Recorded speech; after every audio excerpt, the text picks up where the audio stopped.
Good evening, everyone. I'd like to call this meeting of the Sterling Heights City Council to order. Please stand with me for the Pledge of Allegiance and remain standing for the invocation. I pledge allegiance to the flag of the United States of America and to the republic for which it stands, one nation, under God, indivisible, with liberty and justice for all. Dear God, please bless our elected officials. Grant them courage and wisdom to do what is right for all citizens. Amen. Amen. Thank you, Ms. Riska. Can we please have the roll call? Mayor Taylor? Here. Mrs. Zarowski? Here. Mr. Koski? Present. Mr. Radke? Present. Mrs. Schmidt? Present. Mr. Yanis? Here. Mrs. Yarko? Present. All right, Council, we need approval of the agenda. Mr. Mayor, Mrs. Koski. move to approve the agenda. Support. It's been moved and supported. Is there any discussion? No discussion. All in favor signify by saying aye. Aye. Opposed? Motion carries. First item on our agenda tonight is a report from our city manager, Mark Vanderpool. Mr. Vanderpool. Thank you very much, Mayor. Let me just begin with a housekeeping item, and that is that we will be closed for an in-service training day on December 16th. So please take note of that. It will not affect our refuse collection schedule, so there will not be any inconvenience there. The community center on the 16th will be open at 5 p.m. So those of you who plan on using it on the 16th, you still can, but at 5 p.m. Also, I wanted to remind everyone that this is the final week for leaf collection. So if you haven't collected or set your leaves out, you need to do it this week. If you haven't collected them, you really need to get it done as quickly as possible. It's not easy to do. I was out till 9 o'clock last night trying to get ours collected. It's hard to do in the dark, but you have a little more time, but not much. The last thing we want to do is ticket residents for not collecting leaves or mulching them. So please do whatever you can to get your leaves collected and set out this week. Just driving around the community today at lunch, it looks really good. I think the vast majority of residents are in full compliance. So thank you for your good work there. And also, I always hate to remind everyone about this, but we will inevitably have a snow emergency at some point. So please take note that if you want to register, you really should go on our website and sign into our alert notification program. And you will get emails and text messages whenever we're in a snow emergency. So in addition to publicizing through all the major media outlets, on the radio, and so on and so forth, you will get a direct email or alert as soon as an emergency is declared, and you'll have more time to prepare to get your vehicles off the road and so on. So that's important. And also, I wanted to remind everyone, I know sidewalk clearing is also very difficult in the winter. We do have on-demand services that you can still go to on our website, download the app, and you don't have to sign a contract. It's like using Uber or some of the other on-demand services, and you can get someone to come out and clear your sidewalks very quickly within a matter of hours, sometimes at the longest, maybe 24 hours. It's really convenient. It's not free, but it's a lot more cost-effective than having a contract for the entire winter that you may only need to use 2 or 3 times. If you have any questions about our emergency preparation for winter snow clearing, please go to our website. And also, we do have a couple of presentations this evening, and I want to begin with one from our city clerk. Some of our residents in the past have expressed some frustration with our e-packet. By the way, for those who don't know, we provide a comprehensive electronic packet, which consists of hundreds of pages.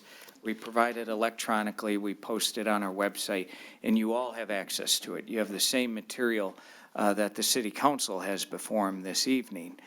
You can look at every page, it's neatly bookmarked and it's well organized and so on. Many of you do that, and that's wonderful. But depending on your version of Adobe, you may have a problem with some of the bookmarks. So we found a way to work around that thanks to the city clerk and her team. I hope I haven't stolen any of her thunder. But Melanie Riska now is going to walk us through this new program.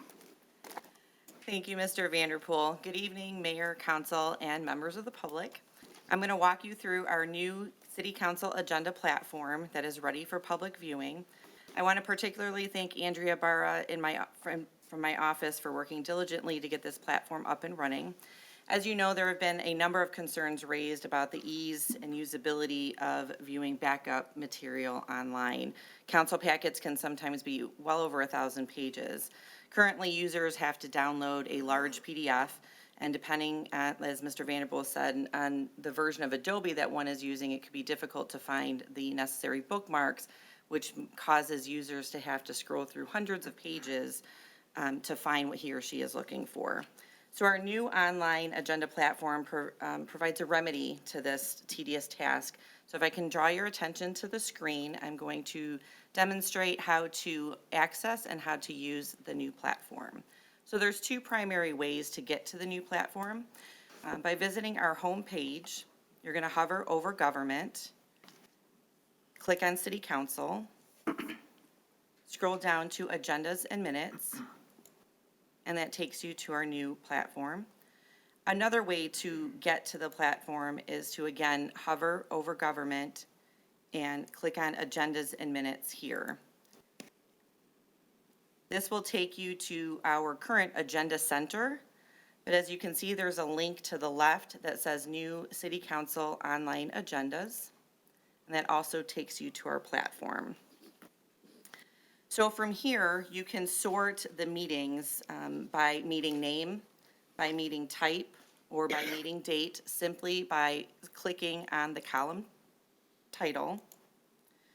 If you want to view additional meetings, because as you can see, it only shows the latest 6 meetings that are populated, you can click on Meetings,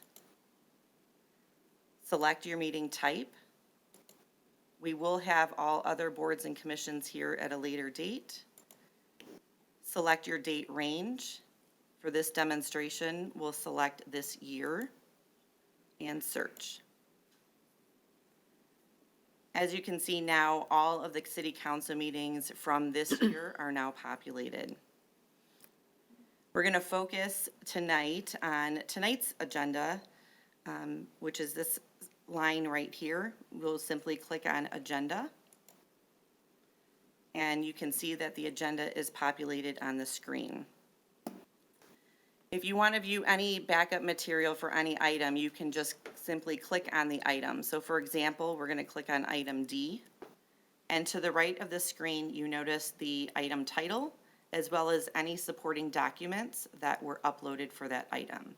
To view those documents, just click on the link, and it pulls up only that document, not the hundreds of pages of other backup material. Just to demonstrate one more.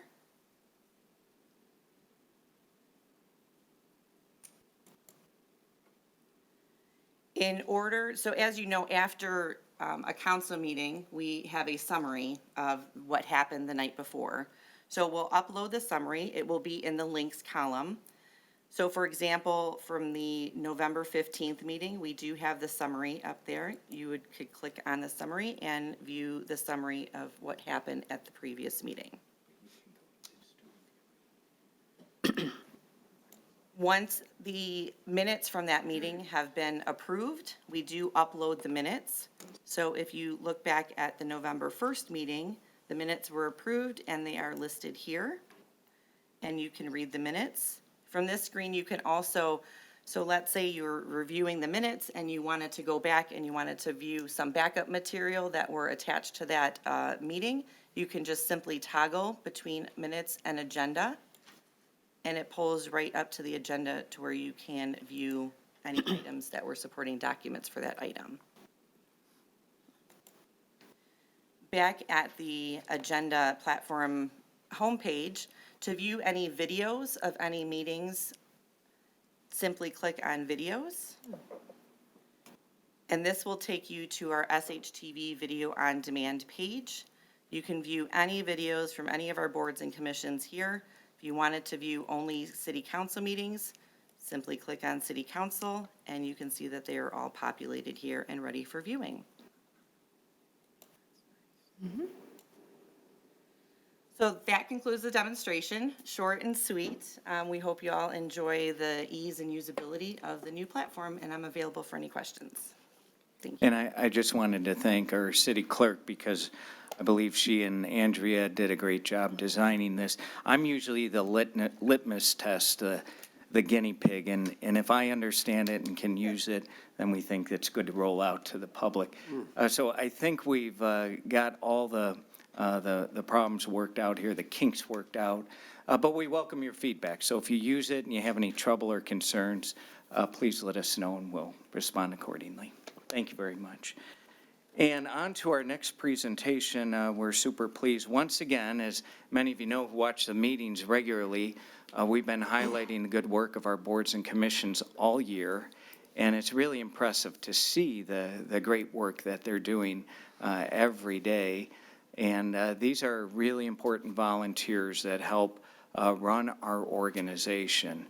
Like any big organization, whether it's a hospital or a college, or, you have a core of volunteers that help out who are really passionate about doing what they can to better the community and advance the objectives of our organization. And so tonight we're going to be talking about our Beautification Commission. It segues nicely into some of the other discussion we're going to be having about some important sculptures that we're unveiling tonight as well. But the Beautification Commission has done some really good work throughout the community. We just heard their award presentation of homes that are best kept homes throughout the community and commercial properties and so on. And they foster that community pride, and the residents really take interest in competing in that program every year. So tonight we have with us Chairperson Gary Isom, who told me tonight that he's been on the commission. I knew it was a long time, but I didn't realize over 20 years. He's been on the commission for 22 years, and he has done some great work and has provided great leadership to the Beautification Commission. So Mr. Isom is going to highlight the good work that they've been doing. Thank you, Mr. Vanderpool. Good evening, Mayor Taylor, members of council, Mr. Vanderpool, Mr. Gazewski, and the people here tonight. My name is Gary Isom, and I'm the chairperson of the Beautification Commission. The commission is made up of 12 members, which include a variety of city residents appointed by city council. The Community Relations Department serves as a staff liaison to the Beautification Commission, coordinating its activities within the city guidelines. The Sterling Heights Beautification Commission's mission is to promote public interest in the general improvement of the city's appearance. Each year, we encourage all city residents and property owners to preserve and enhance the beauty of public and private properties. I'm happy to announce this year the Beautification Commission sponsored the city in taking the Mayor's Monarchs Pledge. To fill this pledge, we committed to create a habitat for the monarch butterfly and pollinators, and to educate residents about how they can make a difference at home and in their community. I would like to highlight some of the things we did this year to complete that pledge. We planted milkweed at the Children's Library Garden, and some of our members maintained the garden throughout the summer. The garden is now an official Monarch Way Station. A Monarch Way Station is an internationally managed garden that provides food and habitat for the struggling monarch butterfly population. Next, we hosted our annual plant exchange event at the Nature Center in May. Here is a photo of an article in Sterling Heights Century of this event. Sue Hobeg, member of our committee, also known as the Butterfly Lady, brought butterfly-friendly plants to share at the exchange. Each year, we walk in the Memorial Day Parade. This year, we handed out 1,000 milkweed seed packets, along with a flyer about the importance of milkweed. Here's a group photo of us from the parade with our commission mascot, my 50-pound Tibetan Mastiff puppy named Biggie.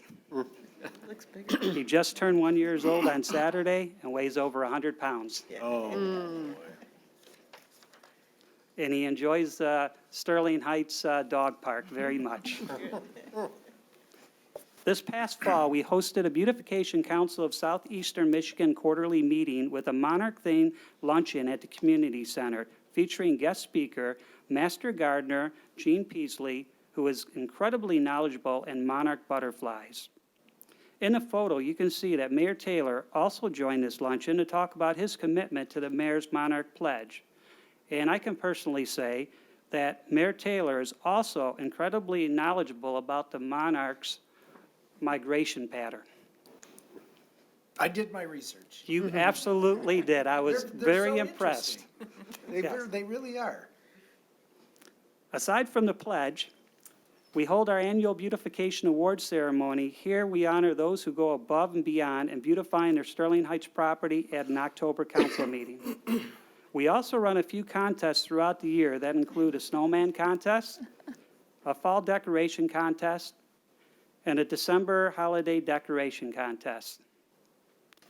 This past year, Sterling Heights celebrated its 37 consecutive years as a Tree City, USA. Each year in April, the Beautification Commission plants a new tree on city campus around Arbor Day. Arbor Day is a national holiday created to recognize the importance of trees. In the next year, we plan to continue the Mayor's Monarch Pledge by making a new Monarch Way station in the city with a few possible places already in mind. Our Beautification Commission meets once a month and continues to discuss ways to preserve and enhance the beauty within our city. I'm excited to see what our commission can accomplish next year. Thank you for your time and have a nice evening.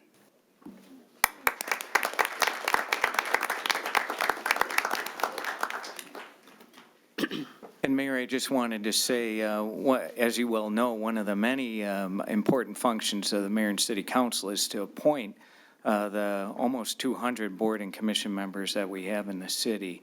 And after hearing all the presentations, I think most would agree that the council's done a great job appointing the members. They're really very impressive. And individuals like Mr. Isom are fully dedicated and really passionate about what they do. So thank you very much. And Mayor, I just have one more presentation, which is really important, and that is to discuss our three latest additions to our city's public art system. The city has a long track record of public art. We have many pieces displayed on the city campus and throughout the community. And as the mayor has frequently said in the past, public art is a really important component to quality of life in our community. It breaks down barriers. It forces individuals to come together and have discussions. And like any piece of art, some individuals love it, some don't, but it creates conversation and it brings people together. And our inventory now is very valuable. It's well over $1 million. It sets us apart from other communities. And when you think about great communities that you visited, including Chicago and Boston and some of the others, even downtown Detroit, some of the most important elements are public art. So we're really proud of our system here. Tonight, we're unveiling 3 new pieces, and I'd like to introduce our Community Relations Director, Melanie Davis, who's going to lead us through this presentation. Thank you, Mr. Vanderpool, and thank you, Mayor Taylor and members of council for allowing us this opportunity to share with you the 3 newest pieces to our public art program.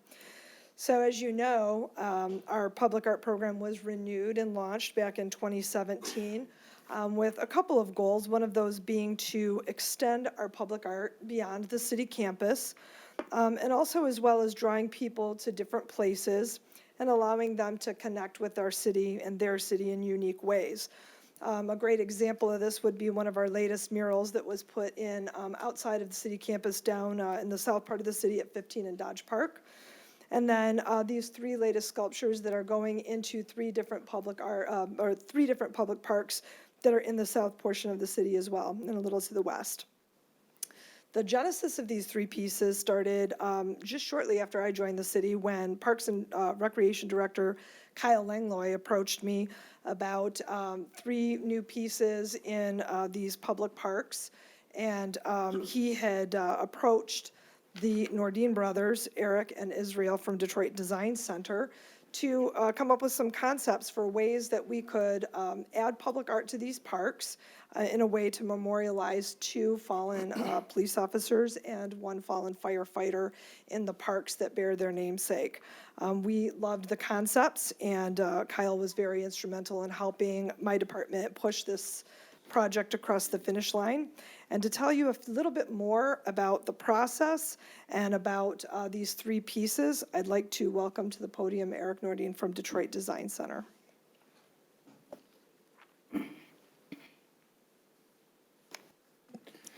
Good evening, Mayor and Council, and everybody who's joining us tonight. Thank you, Melanie, and thank you, everybody, for supporting public art. For those that don't know, my brother and I are Sterling Heights born and bred. Our family grew up here, brothers and sisters. So this is super touching for us to be able to create these pieces for these officers. And additionally, we created the seed for Sterling Heights as well.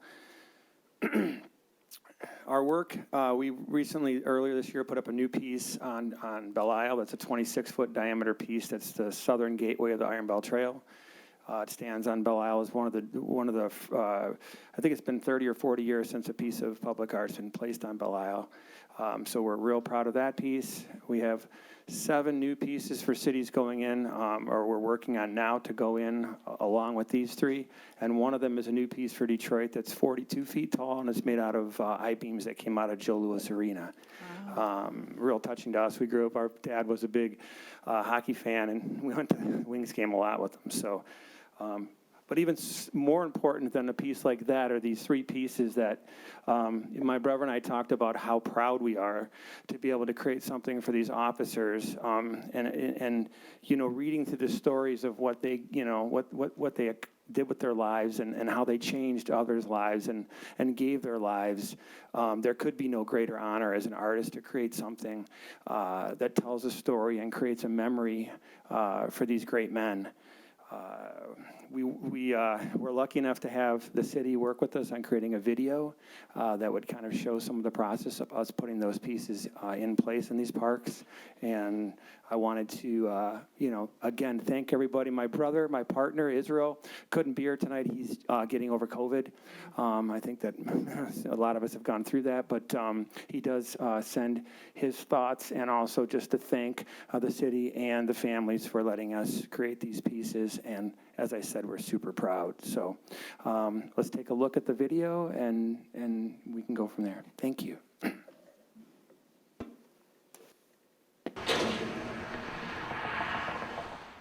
We're here today to put up a piece, 3 pieces actually, to pay tribute to 2 different fallen officers and a fallen firefighter.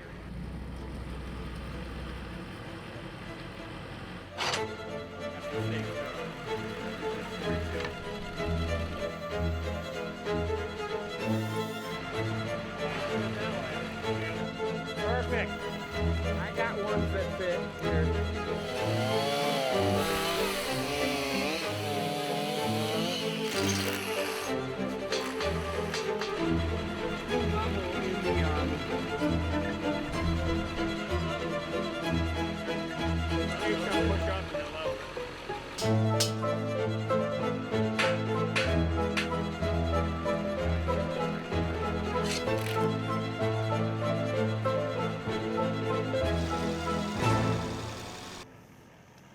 Well, this project is especially meaningful because we come from Sterling Heights, and to be able to come back after all these years and kind of put a stamp on it for such a great cause is just, you know, just really a beautiful thing. And we're just so touched that we were the ones who were able to commemorate these pieces. And, you know, especially for these officers and the firefighter, they need to be recognized for the good that they did.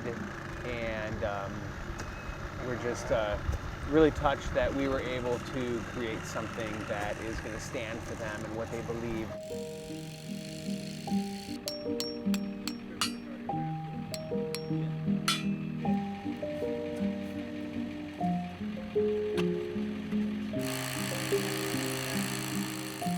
They all feature a life tree, which is kind of the zigzag within the piece. And that's about where you come from and how you start growing, and then somebody who impresses something on you, a neighbor, a teacher, a family member. But it gets you thinking, and you have new energy, and you go for it.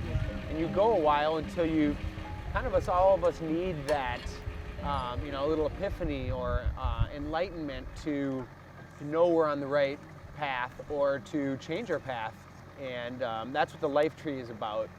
This one here, it has an iceberg base, which is about the foundation that you create your life on, or maybe your parents created, or if you're a police officer, maybe it's the police foundation that you wanted to be since you were a little kid. And it's like, that was always there, even before you were making choices. It was just there, and you loved it. So now your life begins on that pedestal. So the third element within these sculptures is called the Calendra series, and that has to do with the calendar and what we think is important. Is it last month? Is it next month? Maybe when we're taking a trip? Or is it today? And I think that we can look to the past and the future, but we really have to live for today.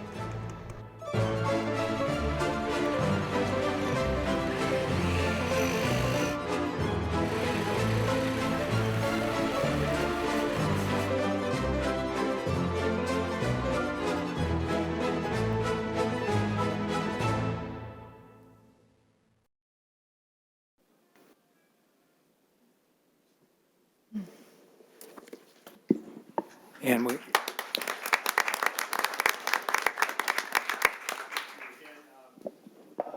add in here that, our hometown is one of the most amazing places for public art. And as was so appropriately said, that public art can really change the way we think and bring conversations and just inspire people.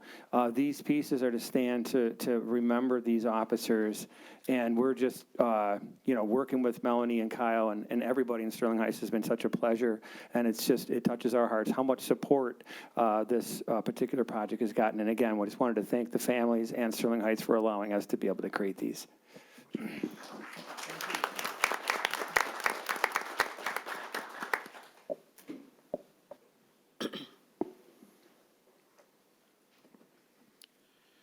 Good evening, Mayor Taylor, distinguished city council members, and city administration, along with the audience.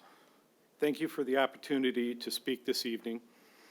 The fire department appreciates the recognition of the loss of Brother James Nelson in 1983. Although the Sterling Heights Fire Department has experienced other line-of-duty deaths, firefighter Nelson was the first and only on-duty death that this great department has experienced. I did not know personally firefighter Nelson, but early in my career, I worked with other coworkers that had the pleasure to work with firefighter Nelson, who was an exceptional man. They actually told stories and spoke of the day that this tragic event occurred. On February 20th, 1983, firefighter Nelson was responding to an arson fire at Sterling Heights Junior High. He was assigned tailboard firefighter on Engine 2. Unfortunately, during this emergency run, he had fallen from the rear open cab fire engine and suffered an injury on his head from the fall. Brother Nelson remained in a coma until the day of his last alarm, March 26, 1983. Ironically, the day of his wife's birthday. Firefighter Nelson left behind his beloved wife, Frances, who stayed actively engaged with the Sterling Heights Fire Department and the members for many years after his tragic death. She advocated for this great city, the fire department, and most importantly, she advocated for firefighter safety. Firefighter Nelson also left behind two children, son Jeffrey Nelson and daughter Catherine Levitt. His daughter Catherine and extended family are here today, and I would like to extend the opportunity for Ms. Levitt to come up to the podium and say a few words.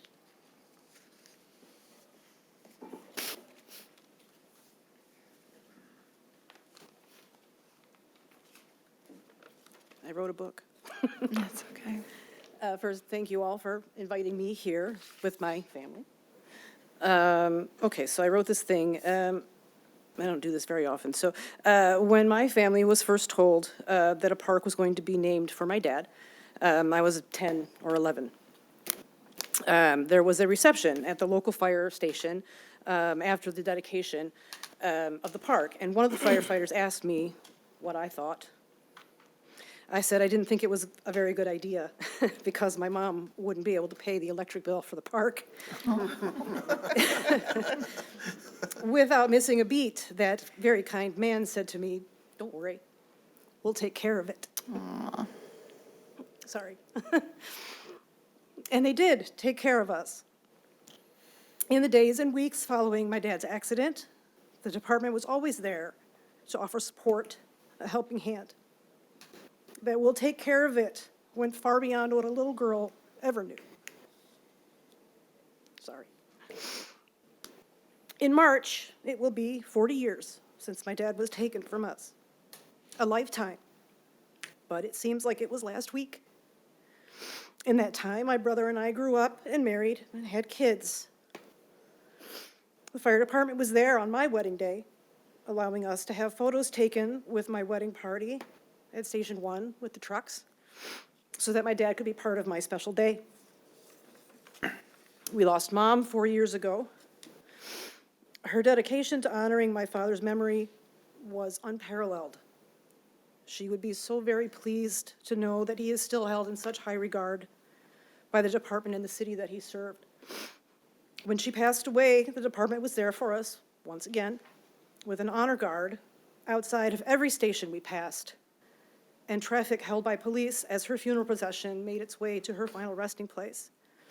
My family and I were moved and touched by this gesture, made by firefighters who probably had never met her, and only knew who my dad was from a picture or a name on a plaque. Unfortunately, my brother was unable to be here this evening. He lives out of state, but he also wants to convey his appreciation. The sculpture at the park is beautiful and a powerful tribute, not only to my father, but to all those who walk toward the danger rather than away, and all those who don't see themselves as heroes, but rather just people doing their jobs. I hope this is an inspiration for others as well. Thank you.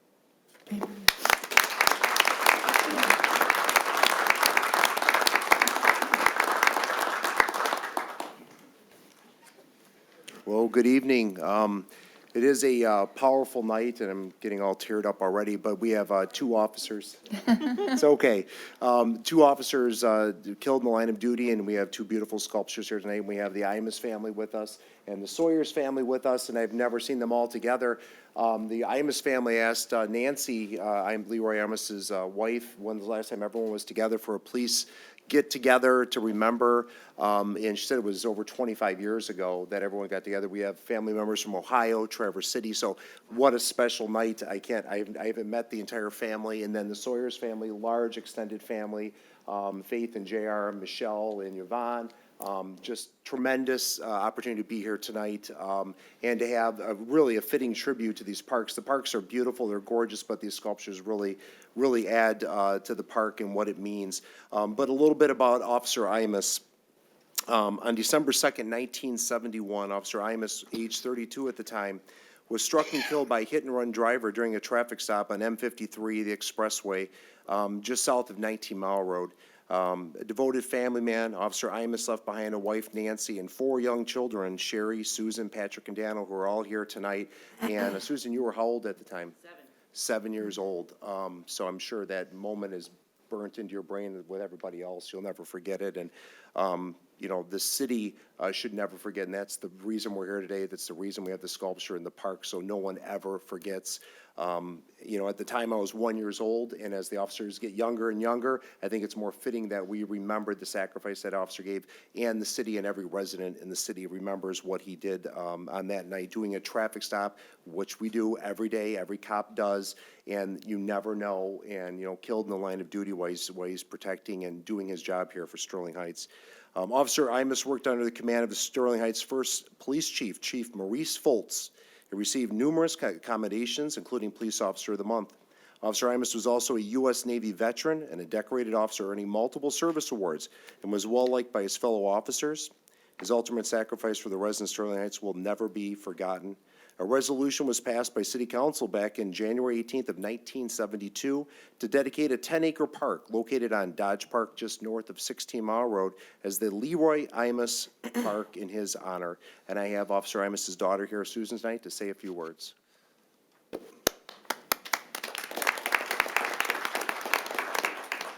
Thank you for having us here, and we are feeling the love, and we really do appreciate that the acknowledgement of the sacrifices our falling officers have done for the city of Sterling Heights. But we've always felt the love from the city and from the police department through all the years that we have been a part of this community.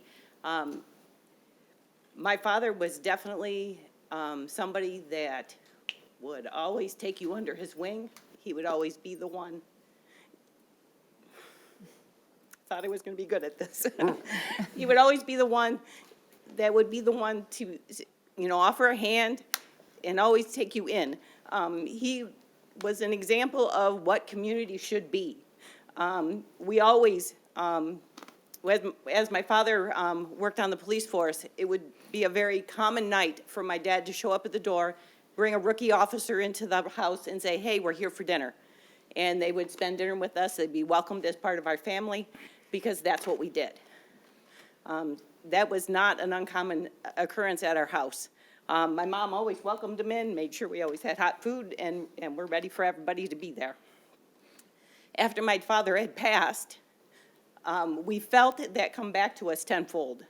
And through the police department, who always made sure we were included on everything that happened in the community and that we were a part of it. That we had male role models in our lives to replace the one we had lost. And they did that throughout our lives. I don't think we would have turned out the way we are without that. So it is about being that extended family as part of your community that we truly, truly do appreciate. And this is another example of that. You are doing something to honor our father. We appreciate that. We appreciate the fact that you have not forgotten him and that we have not forgotten him. And we do appreciate everything you have done for us. So thank you very much.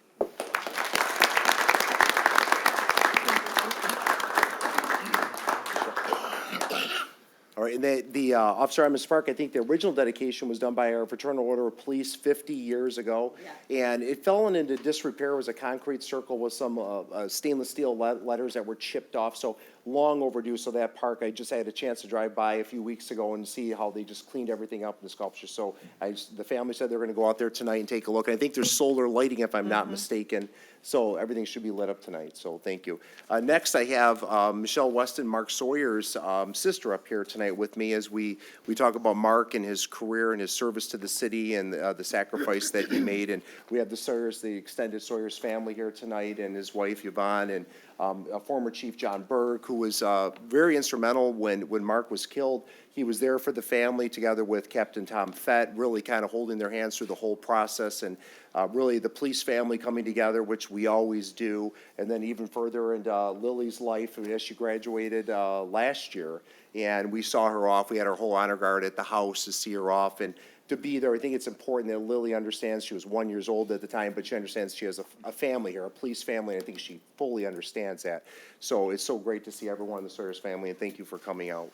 But with that, Officer Mark Sawyers on June 4th, 2004, at age 30, sustained a fatal gunshot wound while sitting in his car completing a police report behind the old Showcase Cinema located at Van Dyke and 15 Mile Road. After a months-long nationwide manhunt, the suspect was later found deceased by a self-inflicted gunshot wound before police could take him into custody. Officer Sawyers left behind a wife, Yvonne, and a 1-year-old daughter, Lily. Officer Sawyers had worked with the Detroit Police Department for 3 years before joining the Sterling Heights Police Department. Mark made a lasting impression on his fellow officers for his dedication, service, and ultimate sacrifice for the residents of Sterling Heights, and he will never be forgotten. A resolution was passed by the City Council on April 5th, 2005 to dedicate a 10-acre park located just north of Moravian on the east side of Shaner, as the Mark Sawyer's Family Park in his honor. I remember when this happened, how quickly the officers got together. We kind of petitioned city council to get that park renamed and have the sign and the stone. I remember Faith and Jar trying to get the updated stone signage into the park, and just threw that all together so quickly. And then to add the sculpture, I think is just frosting on the cake. So with that, Michelle, I know you want to say a few words on behalf of your brother.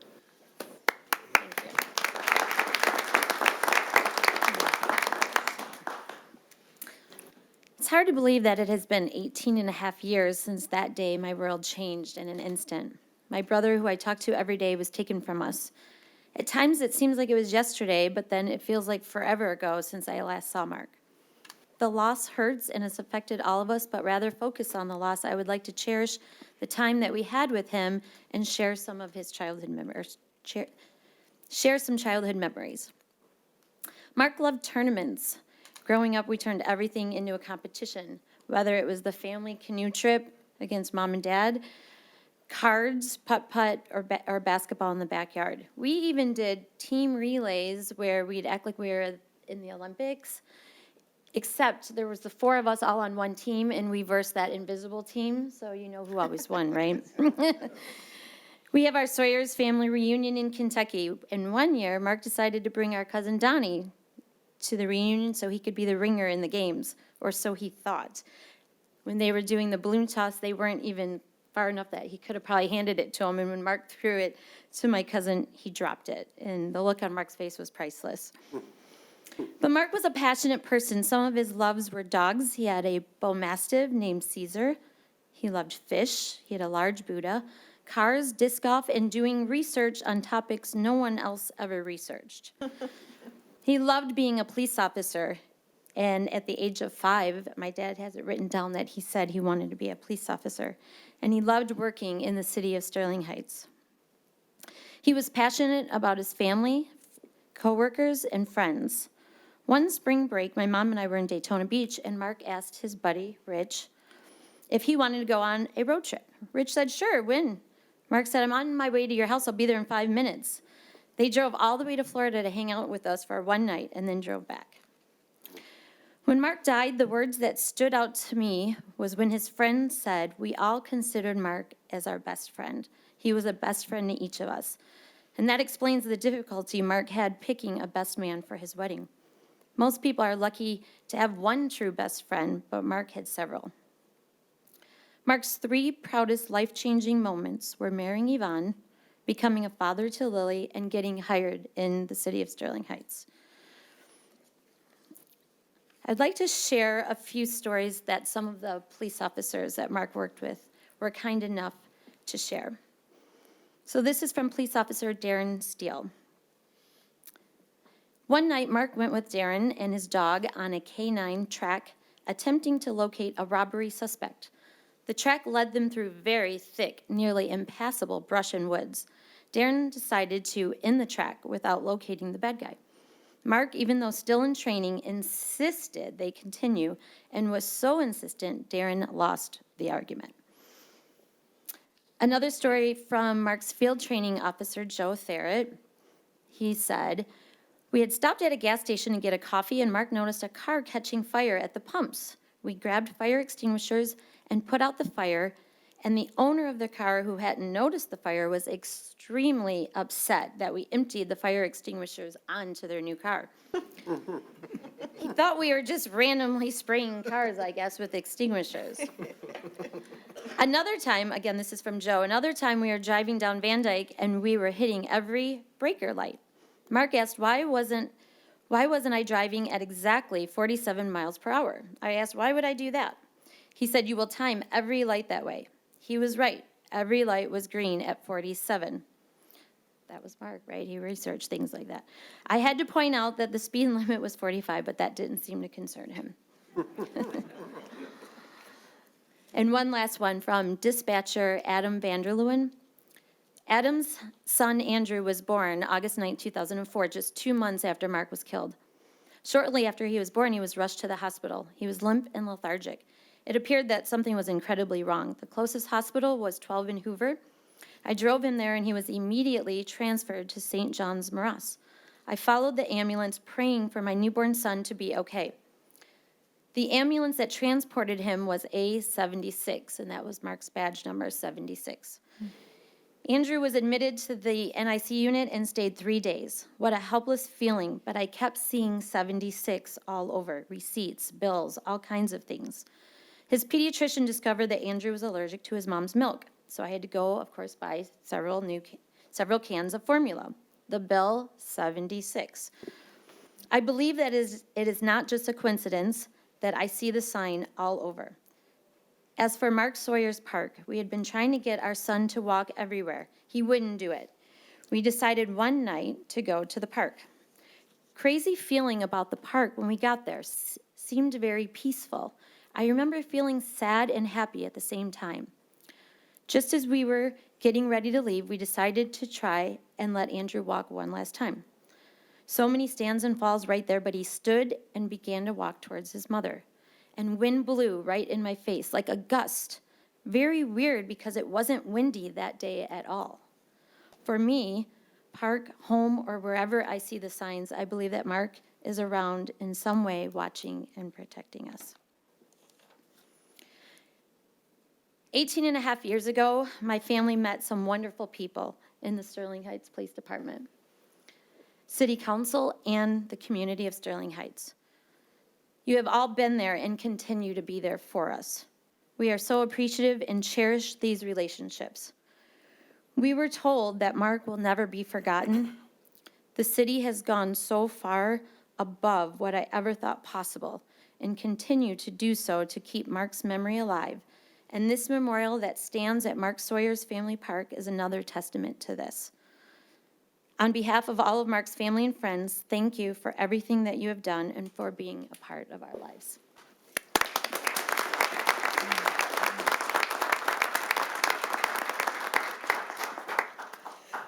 Thanks again to everybody who was involved in this latest installation of our public art program, because it truly was a team effort to get these finished. I'd like to thank the artists for their wonderful and respectful concept and the final pieces. They're beautiful.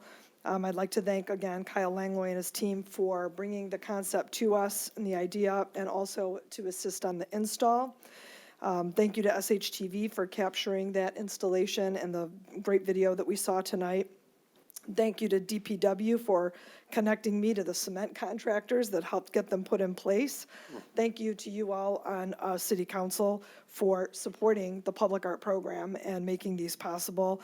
And most importantly, thank you so much to the families for coming out tonight. It's not always easy to share those stories, but we are very, very grateful that you shared your memories with us tonight and allowed us to really properly remember and recognize these three public servants who paid the ultimate sacrifice in the service of our community.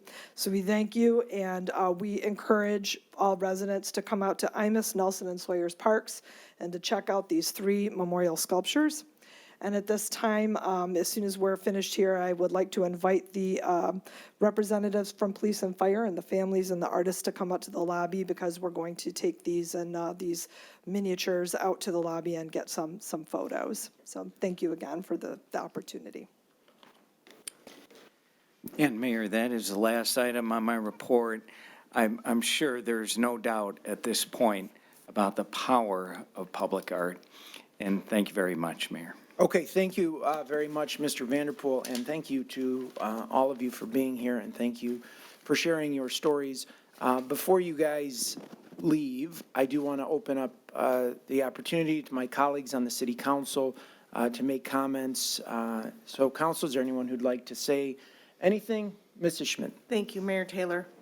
I'd like to start by sincerely thanking all of you for the incredible sacrifice that you have all made for our residents in the city. I was not privileged enough to know firefighter Nelson or police officer Imus. I did know Mark Sawyer. I have the honor of having Mark Sawyer Family Park basically at the end of my driveway. Our neighborhood has adopted that park. We do plantings. I will tell you, this sculpture lit up with the solar light is spectacular. And I think it's just another way that we can honor all of you for the sacrifices that you made and your loved ones. And I thank you. I have to say that day in 2004 was the darkest day of my time on council and probably my entire life.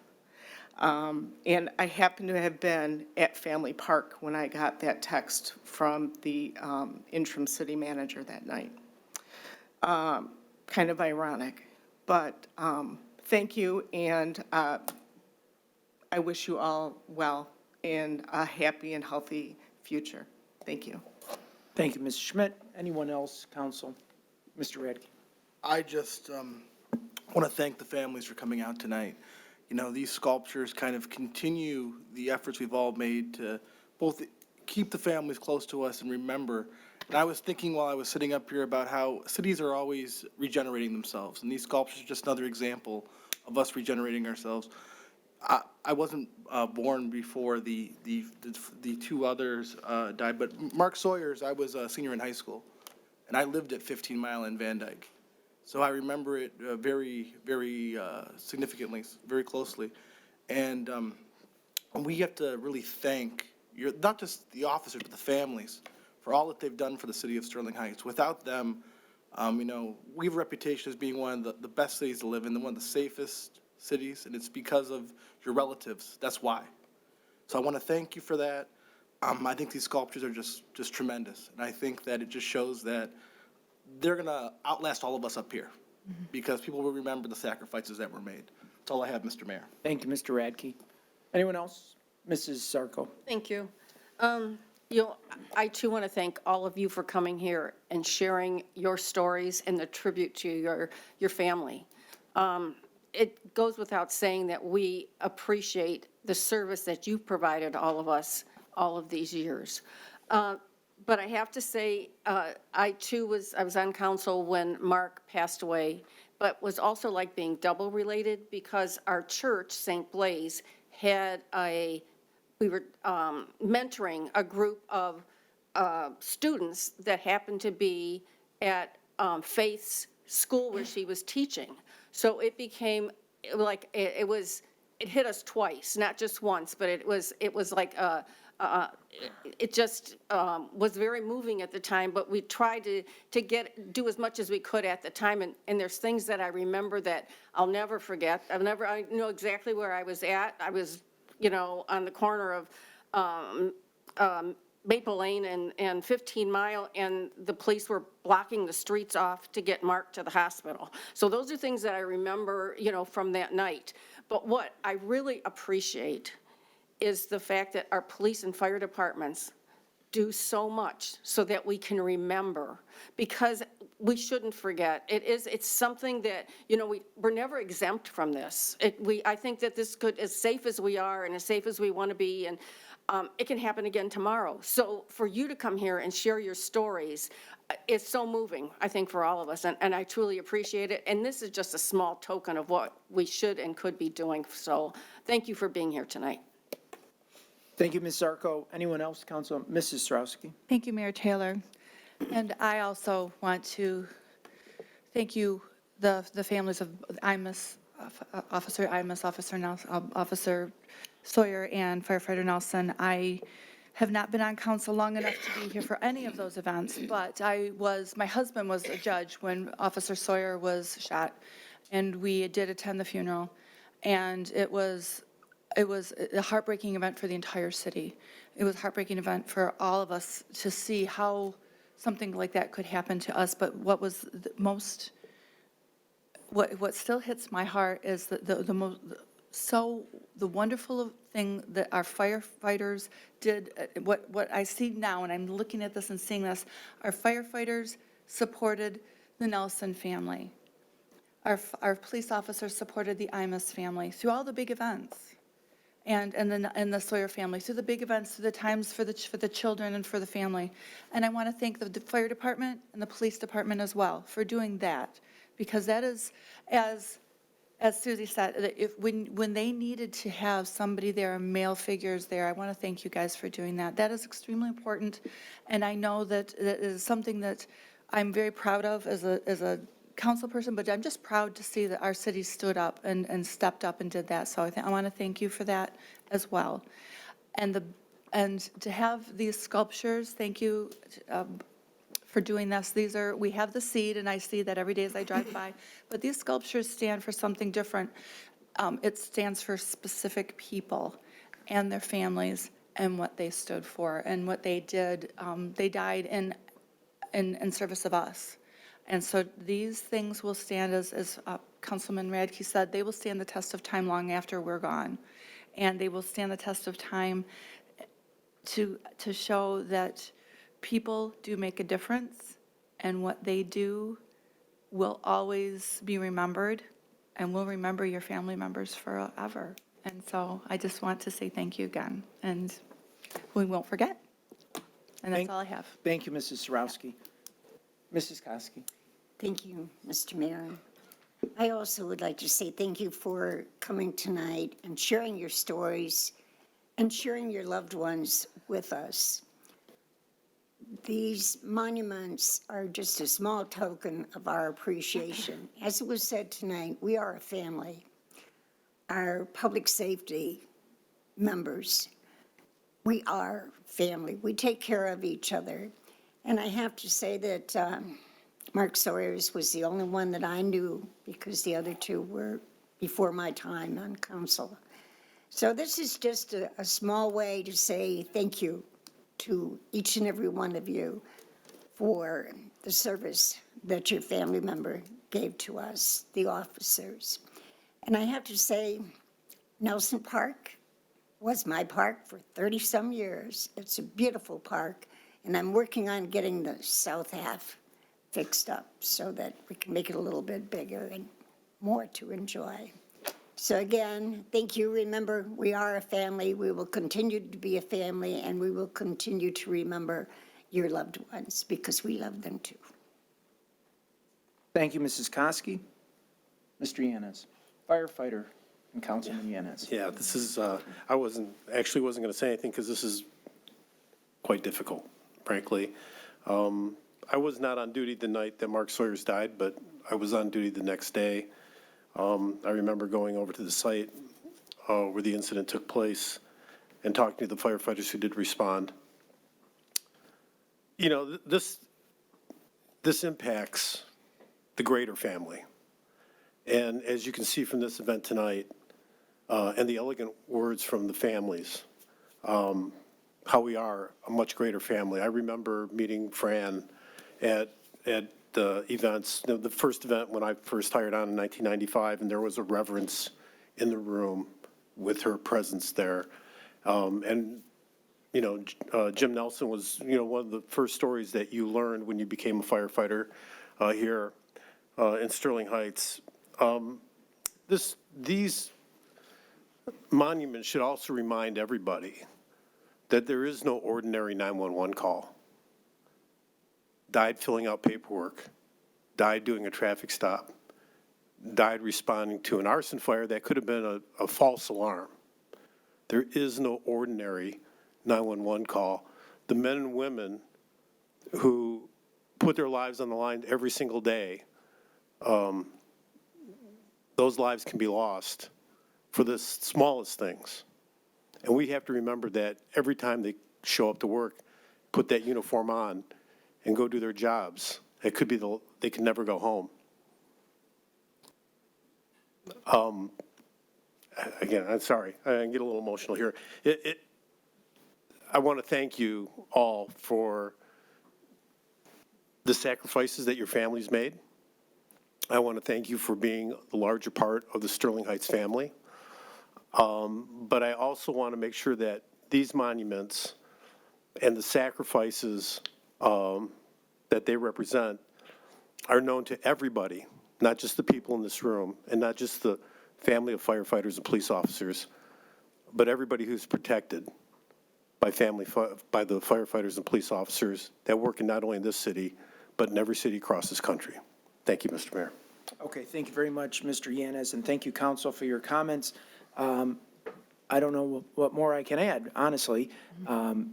You know, I can go on and on about how proud I am to be part of a city that would do something like this. I can talk about how proud I am of our police department and fire department. You know, it seems like you hear about, you know, back in the old days, right? In the 50s and 60s and before that, when neighbors would take care of neighbors and friends would take care of friends. And I don't know, maybe we've lost that a little bit. And I know that it still exists in our police and fire departments. I don't know if it's like that at other jobs that you folks out there work. But I do know that when it comes to our police department and our fire department and police departments and fire departments across the country, there is this feeling of family that you take care of each other, you look out after each other, you pick them up when they're down, you build a deck in their backyard, you do whatever it takes, whatever they need, you do what it takes. And it's I've never served in the military. I've never served as a police officer, firefighter.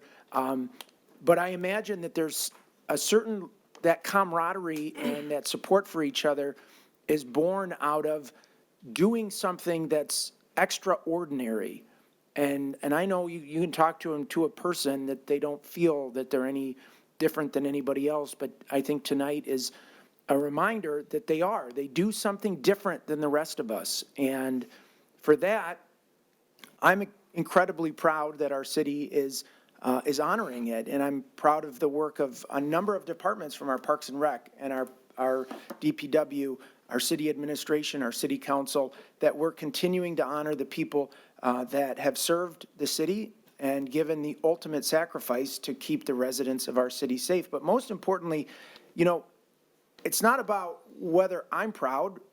My hope and I know my colleagues' hope is that these recognitions make you proud, the folks out there. I hope that we are living up to the sacrifice that they made.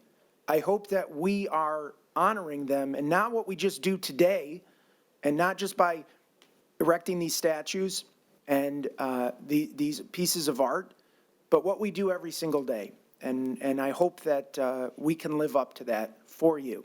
So I want to just, in closing, I thank the Norton brothers for their tremendous work. I think that they've hit it out of the park with this, and that these memorials will be something that you can be proud of. So thank you all for being here, taking time out of your schedules. Thank you, Chief Berg, for being here tonight. Appreciate seeing you and all of the families. In honor of Firefighter Nelson, Officer Imus, and Officer Sawyers, God bless every one of you. Thank you for telling your stories, and my best to you.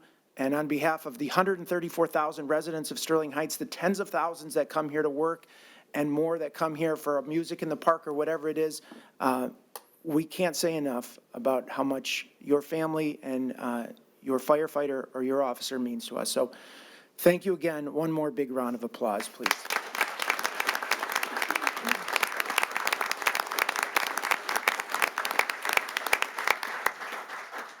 With that being said, we do have some accountants coming up to give a presentation about some accounting, if you'd like to stick around. We'd be more than happy to have you. Also a very dangerous job.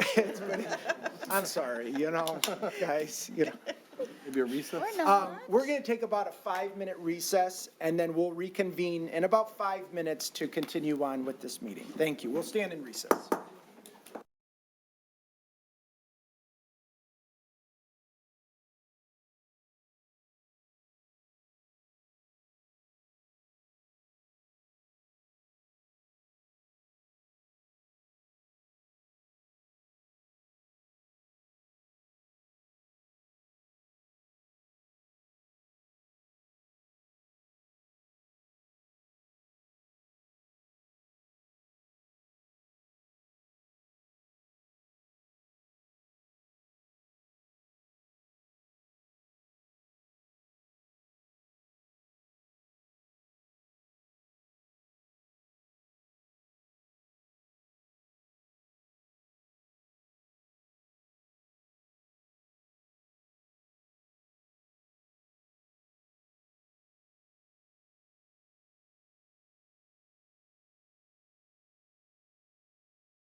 Okay, calling this meeting of the Sterling Heights City Council back to order. And before we get into the next item on our agenda, if there's no objection from council, I'd like to use this opportunity, as we just finished a number of presentations, to make one more brief presentation, if I could, council. Sure. Thank you. We, as council, as you know, and as the community may know, we have a Bapsmander in the city of Sterling Heights that is a growing community.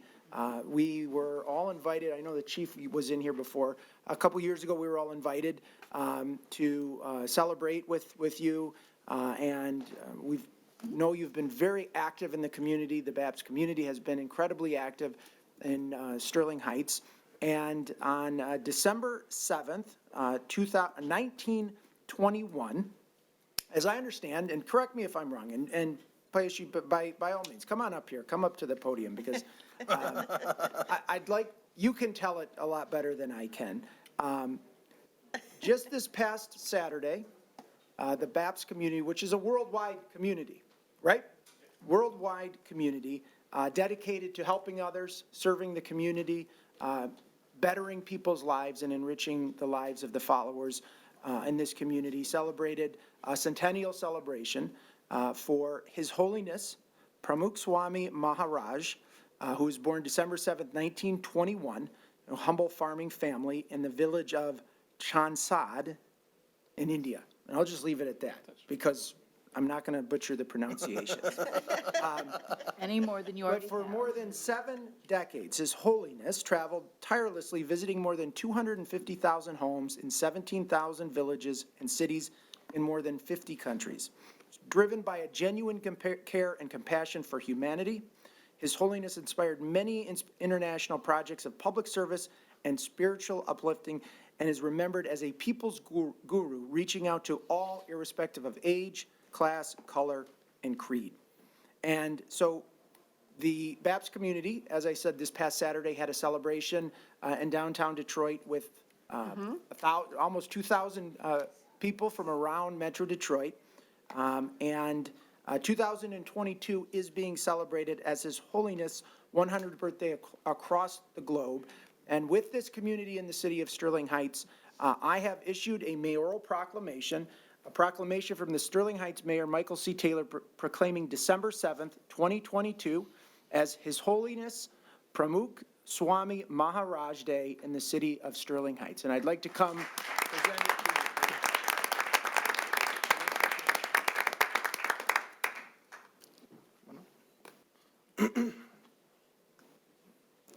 Like, I think they're all going to come. They'd like them all up. Thank you. Yeah, take a picture. Get everybody in. We get the community up.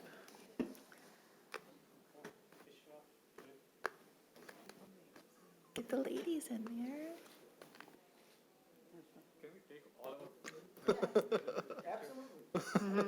Why'd you all come in?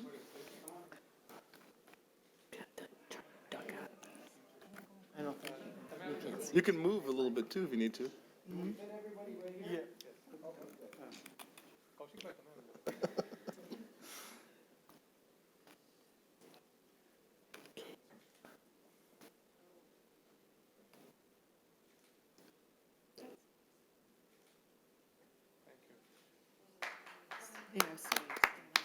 Oh, one more?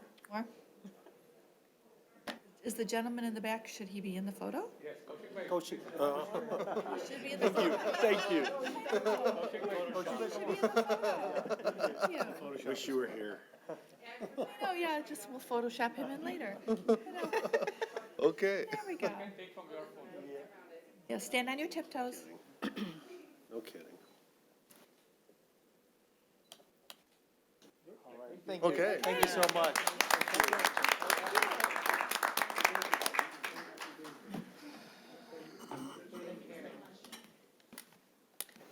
No, he was one of my physical therapists. That's how Thank you so much, Mayor Taylor, and all the council members, city manager. We really, really appreciate as a BAPS community here. As a part of His Holiness Pramukh Swami Maharaj Centennial celebrations this year, I'm just going to give a simple highlights that what as a charity we did in the Sterling Heights. And in North America, we did a blood drive as one of the charity and collected 4,000 pints as in 100 location in a BAPS. And in Sterling Heights, we did a blood drive twice this year as part of the celebration, and we collected total 66 pints, which saves almost 200 lives this year. So as a part of the BAPS community, again, Sterling Heights so much welcome city, and because of mayor and the council members and manager, you guys are so welcoming and the safe. And anytime you please count BAPS, our volunteers, temple is for all of you and it's open for you. Anytime, any help we can be supporting to the community for Sterling Heights, please count us in for that one. And I want to truly appreciate everyone here and then acknowledges His Holiness Pramukh Swami Maharaj. Thank you so much, Mayor Taylor. Thank you so much. Thank you very much. We appreciate you being here. And I'm very happy to recognize the good work that you guys are doing in our community. We thank you and appreciate the kind words that you had to say as well. Thank you. All right. With that, we will move on to the next item on our agenda, which is to receive the annual comprehensive financial report for the fiscal year ended June 30th, 2022. We have a presentation from Nick Mackey, our Assistant Finance and Budget Director, and later from Plant & Moran, PLLC. Mr. Mackey. All right. Thank you, Mr. Mayor, members of council, Mr. Vanderpool, and Mr. Krzyzewski. I'm very happy to be here tonight to present the results of the 2022 financial audit. Each year, independent auditors review our financial statements and our accounting procedures. The audit is a very time-consuming and detailed process and involves the cooperation of many employees throughout the organization, and I'd like to thank everyone who was involved, especially the entire finance team, who have once again done an excellent job. We prepared a short presentation to review the audit results. The full 153-page audit report has been supplied to City Council and is also available on the city's website, and hard copies are available at the library. To summarize the audited financial results, the net position of the city, which represents total assets minus total liabilities, has increased by $1.1 million from the prior year. Most of this increase is in governmental activities and is due to the large investments the city has been making into infrastructure, including roads and facilities. General fund revenues totaled $115.2 million, and general fund expenditures were $114.6 million for the year. This means we were able to add $0.6 million, $600,000 to general fund reserves. This brings our total general fund balance to $32.9 million, or 28.7% of annual general fund expenditures. In 2023, we are projected to have a contribution to fund balance of $300,000, bringing our total reserves to $33.2 million, which is 28.3% of expenditures. In total, general fund revenues were 98.2% of budgeted targets and were $0.8 million below prior year revenues. This is a decrease of 0.7% compared to last year. The decrease was primarily due to a decrease in state and federal revenue of $3.6 million related to one-time COVID relief funding in the prior year, a decrease in investment returns, and a partially offsetting increase in operating taxes of $2.2 million. General fund expenditures were 1.7% lower than budgeted, and every city department came in on or under budget. Expenditures increased by $0.9 million, or 0.8% from the previous year, and this included a combined $0.7 million increase in total pension and OPEB contributions, a $2.2 million increase in personnel costs due to contractual wage adjustments, step increases in additional positions, $1 million in increased property and liability insurance premiums, which were offset by a decrease of $4.9 million in transfers to other funds as facility constructions and renovations were substantially completed in prior years. Now let's look at some of our other funds. First, major and local roads. As you can see from the chart, revenue in major and local roads totaled over $20.9 million in 2022. Revenue from the state of Michigan known as Act 51 revenue, totaled $14.7 million, which was a $1.1 million increase over the prior year. The Safe Streets millage provided $3.6 million for neighborhood road improvements, which is up about $68,000 from the prior year, and the general fund provided an additional $1.75 million to major and local road funds this year. Investment in major roads increased by $5.8 million year over year, which, with actual expenditures, including bonded funds, totaling $15.2 million for fiscal year '22. In 2023, budgeted expenditures are $27.3 million. A large portion of this increase is due to the reconstruction of Mound Road. This year's neighborhood road projects totaled $6.7 million, and in 2023, we'll see another $5.2 million of investment in local roads. Actual capital expenditures totaled $7.7 million in 2022, and highlights include $2.8 million for the DPW facility, $1.4 million in IT upgrades and improvements, and $2.1 million in vehicles. The 2023 budget will continue to see investments in equipment and facilities. The American Rescue Plan Act, or ARPA, was signed by the President on March 11, 2021. As part of the act, approximately $130 billion was allocated to local fiscal recovery. Approximately $45 billion of that was allocated to metropolitan cities, and the city of Sterling Heights has received $19.8 million of this funding. The funds must be obligated by the end of calendar year '24 and spent by the end of calendar year '26. Based on input from city staff and city council, as well as residential feedback from community forums and through the website, and additional feedback provided at our strategic planning session held on January 2022, an ARPA action plan was proposed and approved by City Council at the April 19, 2022 City Council meeting. Some of the projects included in that plan are investments in roads, investments in the city park system, an enhanced sidewalk gap program, retention pond improvements, direct household assistance for low and moderate income households, job training scholarships for unemployed residents, and premium pay for essential city workers. Current year expenditures of $2.3 million consisted of $5 million for premium pay for essential city workers, $0.4 million for direct assistance to residents, and $1.4 million in concrete repairs for Ryan Road. $6 million is currently budgeted for fiscal year '23.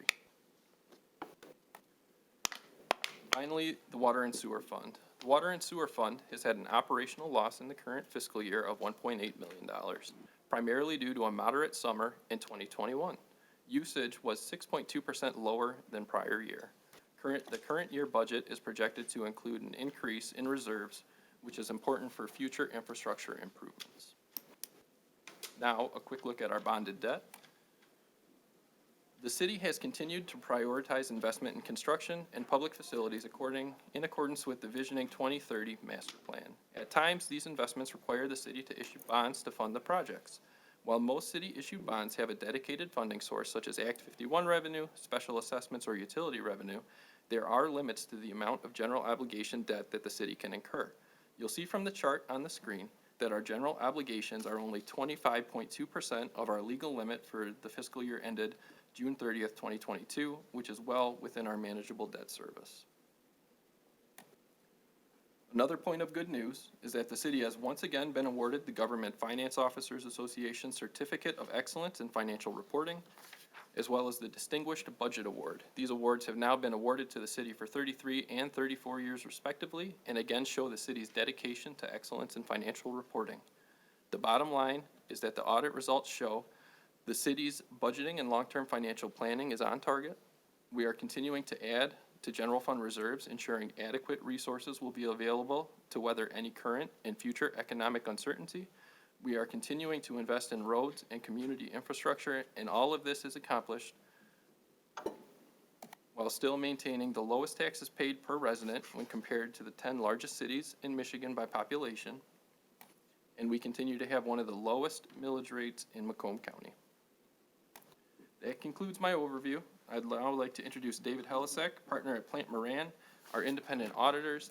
They've spent the last several months reviewing our financial records and operations and have issued an unmodified opinion on the audited financial report, which is the highest rating possible. Thank you, Mr. Mackey. Mayor Taylor, members of City Council, Mr. Vanderpool. My name's Dave Helisek. I'm a partner with Plant Moran, and with me this evening is Veronica Toisan. She's the manager of the annual audit, and we're here to discuss the results of the financial statement and single audit for the City of Sterling Heights for the year ended June 30th, 2022. Mr. Mackey did a terrific job of covering the financial highlights. Always find it a challenge to follow that up, but I will do my best. At the end of his presentation, Mr. Mackey did indicate that the city received an unmodified opinion, so the information, let me step back. I feel bad that we might be part of the reason that you had to have the presentation this evening on the format and everything being online with the 150-page document. We laid on you today, but it is an important document. That's really information that's turned over by the finance team for us to audit, and really all but 2 of those pages is information that's brought forth by the city finance team. The part that isn't is the audit opinion. We were able to give, as a result of this year's audit, an unmodified opinion, which is the highest level of assurance that we can give a set of financial statements. What that means is these statements, as presented, fairly reflect the financial position of the city as of June 30th, 2022, and the change in that financial position, or the revenues, the expenditures, the cash flows, and the notes that are included within that statement. Again, the highest level of assurance that we can give a set of financial statements. In addition to that, anytime a local unit of government receives and spends, more appropriately spends over $750,000 worth of federal monies in any given year, a single audit or federal programs compliance audit is required as well. We conducted that concurrently with the financial statement audit, and as a result of that audit, we were able to give an unmodified opinion on the compliance with the laws and regulations that were applicable to the grants that we were testing. So you were 2 for 2, so that's good. I take a look and, kind of step back and again, Mr. Mackey covered, I'd say, very well the financial information. So what can I really talk about here? I guess maybe what I'll talk about is really just the overall health of the city. So when you take a step back and you look at the financial health of the city, and really how you're operating and the results of the audit, I mean, if this were school, we'd give you an A. If it was baseball, you'd be pitching a perfect game. I'm a Lions guy. They didn't punt at all last Sunday, so you're kind of in there scoring every time you're touching the ball. So, I mean, the city historically has done a tremendous job operationally, but when we step in and start doing the financial auditing, it really goes to show really, how good the reporting and record keeping is on an annual basis. I'll talk a little bit about the letter after Veronica speaks, but as a result of our audit, we don't do an internal control audit, but we do assess the internal controls. And if there's anything that comes to our attention that requires, improvement in the control system, we report on that. There's nothing to report as a result of our audit. So what that should make the city council and really city management feel comfortable with is any of the interim information that comes in throughout the year, we're not giving a bunch of journal entries at the end of the year to come into compliance. You're able to rely on that information as it comes in during the year. Finally, health, good controls, unmodified opinion. You're doing all of this, and the city is not even levying at full millage capacity. So keep that in mind. So the city and the voters have approved a levy that the city could, in full levy out, and the city currently is levying something less than that. And I think that was indicated really leads into Mr. Mackey's last 2 graphs when we were talking about the taxability and what the millage rates are with the county. I'm sorry, within the county. So I'd like to turn over to Veronica real quick. She was more into the details of the everyday parts of the audit, and she can give a couple highlights on the operations.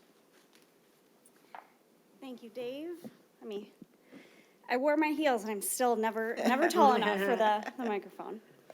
Good evening, Honorable Mayor, members of City Council, Mr. Vanderpool. Thank you for having us here this evening. I wanted to start by thanking Nick, Jason, the whole finance team.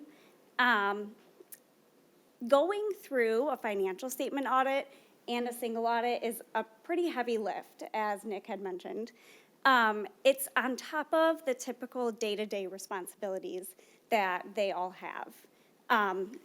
This year, there were a couple of additional pretty significant items that their team was handling. So I wanted to highlight some of those additional items that they had on their plates on top of the typical audit things that they handle every year. So the first item that I wanted to cover is the new federal grant that Nick had mentioned in his presentation, the ARPA funding. So if you were not aware, the ARPA grant that the city received is the largest federal grant program that the city has ever had to administer. Not only is it the largest program, but the city also had no findings related to that program. Now, our single audit testing is different than our financial statement testing because it's a compliance test. So with the compliance requirements of federal programs and federal grants getting more and more complex and the guidance continuously changing, having a result with 0 findings and also having it be the largest program that the city's ever administered is a really big feat. So kudos to the finance team and Jennifer and everybody who worked on the program, because that's a pretty big deal. The other new and significant item that the finance team and really several departments within the city were dealing with this year was the implementation of a new accounting standard. So that would have been GASB 87, which is the new lease standard. The new accounting standard took the finance team several weeks to gather all of the information for and to implement that new standard. When we tested and we reviewed everything that the finance team had put together, we agreed with all of the decisions that were made, and we didn't have any findings or any proposed journal entries related to that implementation. Throughout the rest of the audit, there were no other required journal entries that we proposed. Everything we looked at was properly reconciled. The numbers were accurate and updated. And so again, it's just a great job of the finance department in general. So ultimately, all of these results really highlight the strength of your finance team. This audit is always a great job to work on for all of our staff. They really enjoy being out in the field and working with your team, and that's because your team is so prepared and everything we look at is very clean. So again, I just want to thank Nick, Jason, the whole team for leading to such a successful audit this year. Thanks, Veronica. And then really the last thing, although I'm not going to spend hardly any time in this, is the last deliverable is our required communications to those charged with governance.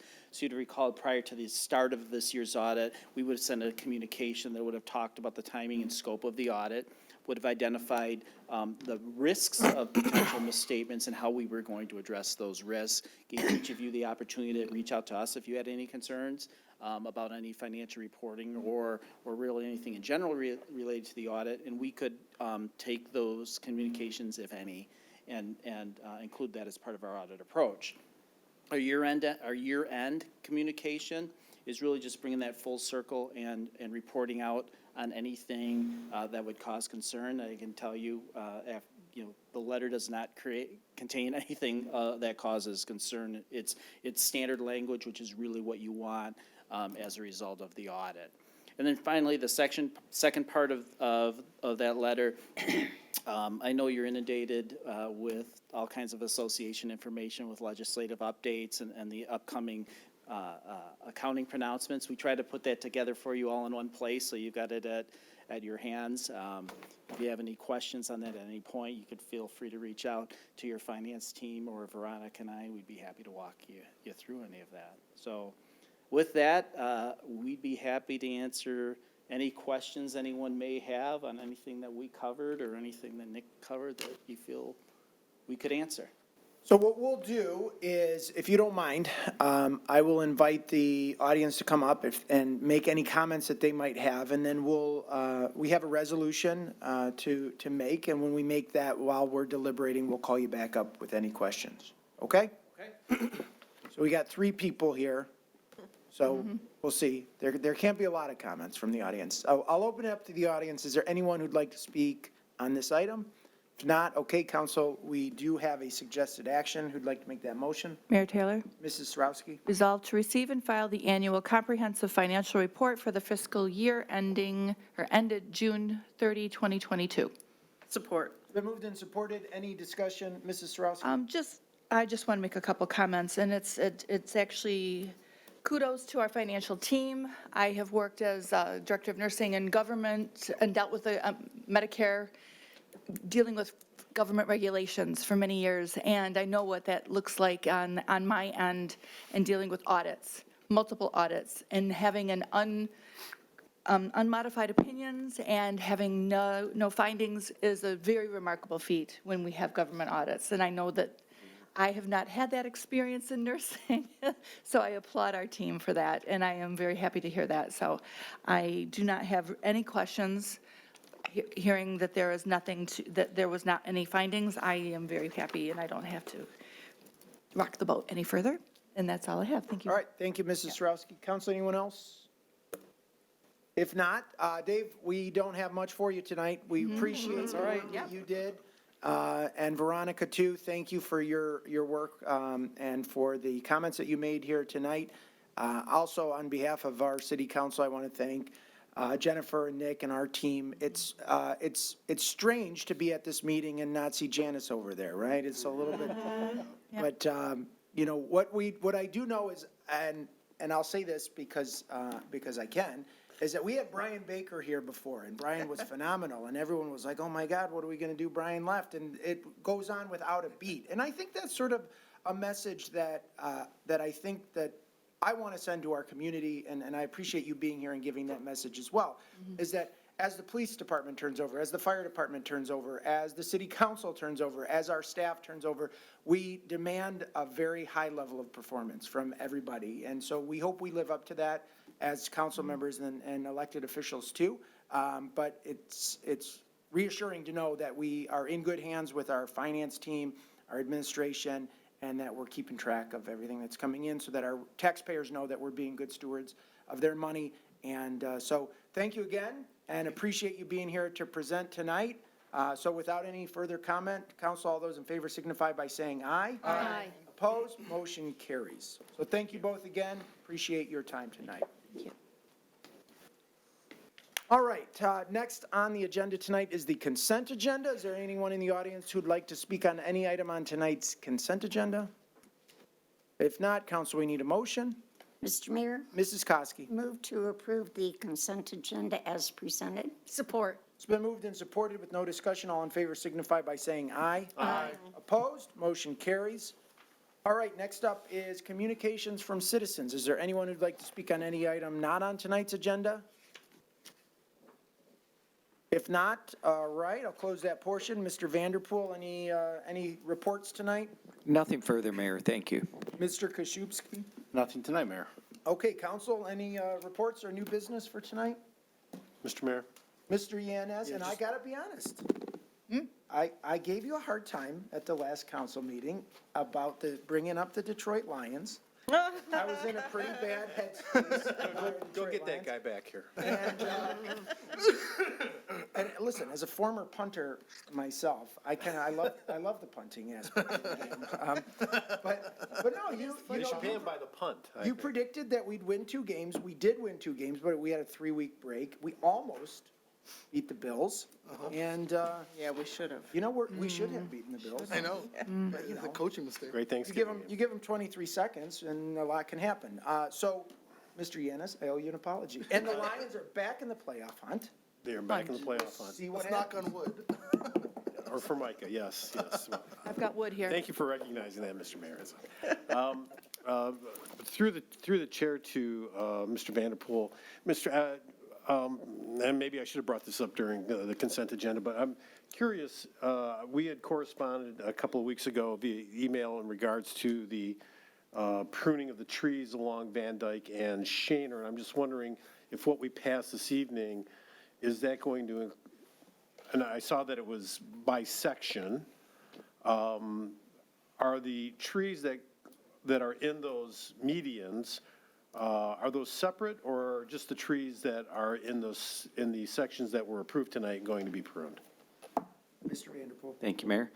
Councilman Yanes, what you approved this evening does not include the trees in the median along Shaner and Metro Parkway. These are right-of-way trees in neighborhoods that you approved this evening. However, having said that, we will be pruning those subject medians this winter. It is on our schedule, but we'll be doing that in-house.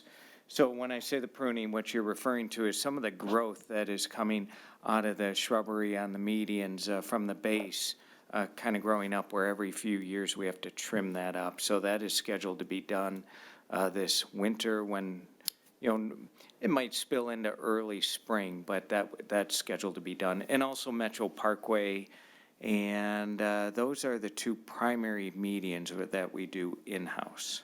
Okay, thank you, Mr. Vanderpool. I also like to point out that the mayor is now a neighbor of yours, and you should not be out at 9 o'clock at night collecting leaves when you could have easily had the mayor and his strong young children there to help you. It's just, He wouldn't answer his phone. I tried oh, calling. there we go. If you need help, my wife cuts the grass at the new house.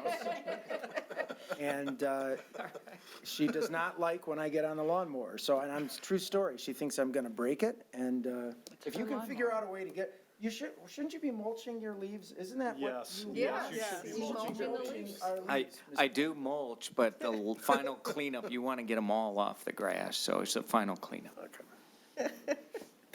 That's all I have, Mr. Mayor. Thank you, Mr. Yanis. Mr. Radke. Thank you, Mr. Mayor. Just briefly, I was so heartened by our discussion of public art earlier. I think it really does make the city better. I'm just hopeful that the public art program will continue to expand beyond just the Dodge Park, City Hall area and get really throughout the entire city, both in our parks and in any businesses that participate. So I guess I'm going to put the call out for local businesses who would host some public art or possibly put a mural on their wall to contact city administration. Other cities like Ann Arbor, Jackson, Detroit, they put up several murals a year. And I'm just trying to figure out how we can better replicate this, working with our business community to really enhance our public spaces. I mean, I can think of several buildings on top of my head that I'd love to see some public art on, including the Burlington Coat Factory on Van Dyke and the Zap Zone on North Van Dyke. But I want to make sure we get to the western part of our city too. And I know there's also been some interest in the Chaldean community to somehow mark the west side of our city as a Chaldean town or some kind of archway or some kind of sculpture or monument to better reflect the impacts that they are really having on our west side, including the business community there. And I know that several people have come to me and said they'll even raise the money for it if we'll somehow authorize it. So I'd love for the city to get involved in that because public art enhances all of our public spaces. I think too often, sometimes we forget that we have so much right here at the city campus. We want to get it more out in the whole community so that everyone benefits. With that, the Lions did win. They should have won on Thanksgiving. That was coaching, which broke my heart. You can't give the future MVP that much time. But other than that, I've been very happy watching them, and I'm sure Mr. Mayor, who goes to the games, has been coming home a lot happier these last few weeks. That's all I have, Mr. Mayor. Well, I'll tell you something, when they were like 1 in 6 or something, we just got rid of the tickets. So, which is fine. If that had anything to do with winning these games, then I'll show the game ever again. Mrs. Schmidt. Thank you, Mayor Taylor. Just two brief things, and excuse me for referring to my phone, but I want to get the facts right. I just want to remind our residents that this week through the 10th, the city clerk is hosting a walk-in passport event. All the information is available on the city website. You must have an appointment, correct, Ms. Riska? No? Ms. Riska. Okay. This week alone is our passport walk-in week, so no appointment necessary. Just come in and we'll get you processed. And is it for new passports or renewals or? It is for new passports, and it can be for minors or adults. More information is on our website. Renewals, we cannot process renewal passports. However, we are willing to look over applications prior to applicants sending them in to make sure that they're filled out completely and correctly. And we also offer passport photos, whether or not it's for new or renewals. Okay, thank you. And also on that note, I would like to thank and congratulate Ms. Riska and her whole department. They were actually singled out, them and 3 other clerks in the state of Michigan at the State Board of Canvassers certification of the election on how well and efficient Sterling Heights maintains their elections, and we appreciate all your staff's hard work and all of your workers that you got together to take care of business, and we are in good hands, and I thank you for that. I have nothing further. Thank you, Ms. Schmidt. Council, anyone else? Going once? Mr. Mayor, can I jump? Go ahead. Sorry, one more time. I forgot. We just had Sterling Christmas. I just want to say thank you to Kyle and his staff and paid and volunteers. Awesome, awesome job. It was a great event. I know they worked very hard. It's always cold. Obviously, it's December. But I just want to say thank you to the Parks and Recs Department for putting on a great job. And I should also say thank you to the finance team, too, for doing a great job as well. But I want to make sure that Kyle gets his props because they do the jobs that, you know, they're working weekends, they're working nights, they're working in the heat, they're working in the cold. And I know some of our other departments do that, too, but they don't always get the glory that maybe police and fire get. So that's all I want to say. Absolutely. It was a great event. Anyone else? Mr. Vanderpool, do we have any bad news? No, There's got to be some. not for the foreseeable future. Okay, very good. It's probably going to start snowing as soon as you say that. Well, this was a great council meeting, I think. I appreciate all the family members for the fallen officers and firefighters who came here, and a great discussion about our police department, our fire department, our finances, and everything positive and good that's going on in the city of Sterling Heights. So we're, I think, on very good footing going into the new year. So with that, I would entertain a motion to adjourn. So moved. Support. It's been moved and supported. All those in favor signify by saying aye. Aye. Opposed? Motion carries. This meeting is adjourned. Thank you, everyone.